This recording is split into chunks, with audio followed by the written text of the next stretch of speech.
All right, I'm about to show you the organization for my fabrics that I use in junk journals.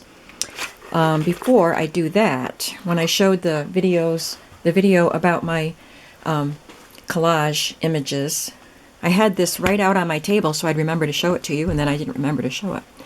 Somebody asked me what I use to label my things, and this is what it is. Dymo Letra Tag.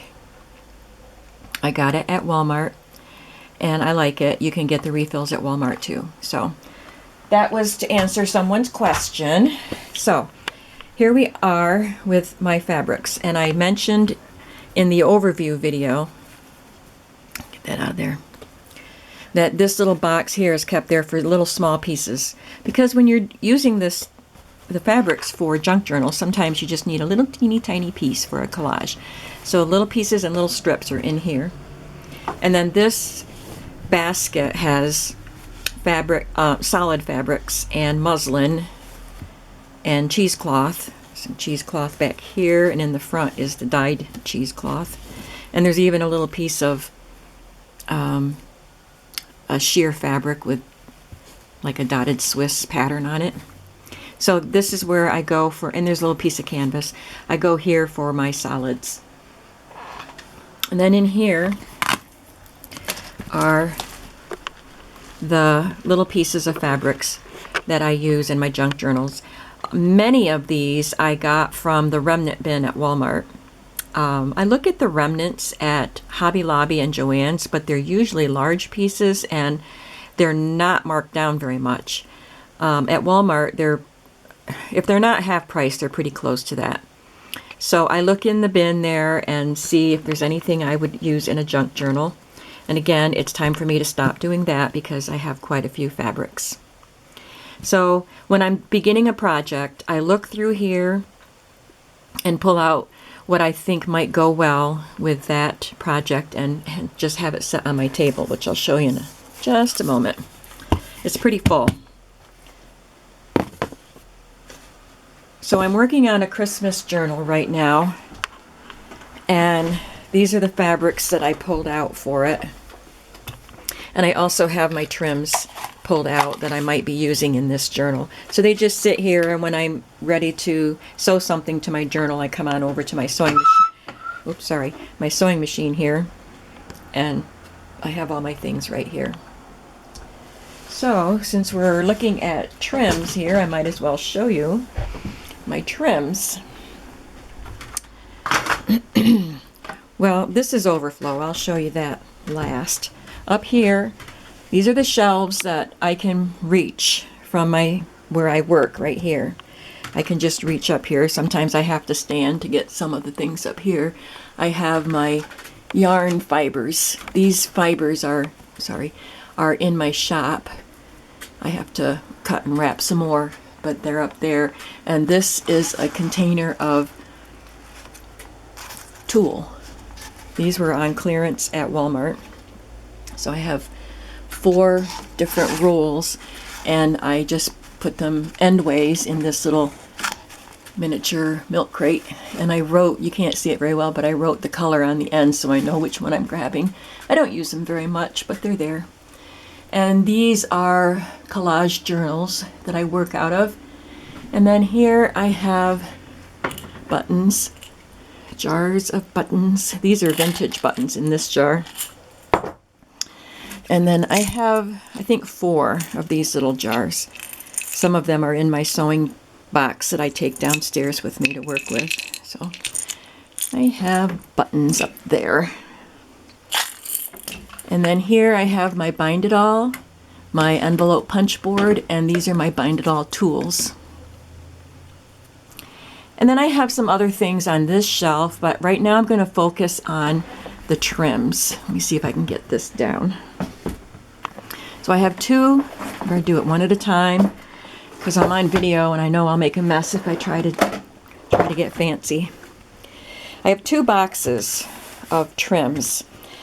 These are from the post office. They were boxes that of things that were mailed to me, and I saved the boxes and cut the tops off them, and then wrapped them in duct tape And on the bottom, there's pattern paper just to make them look pretty. Because when I look up from my table, I see the bottom of them through the through the wire, so I can see the bottoms.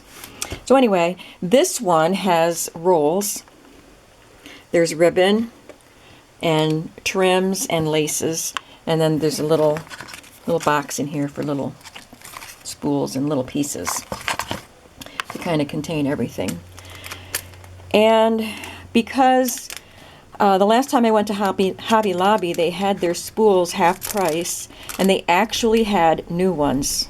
I've been looking for something new, and they had new ones, so I grabbed some.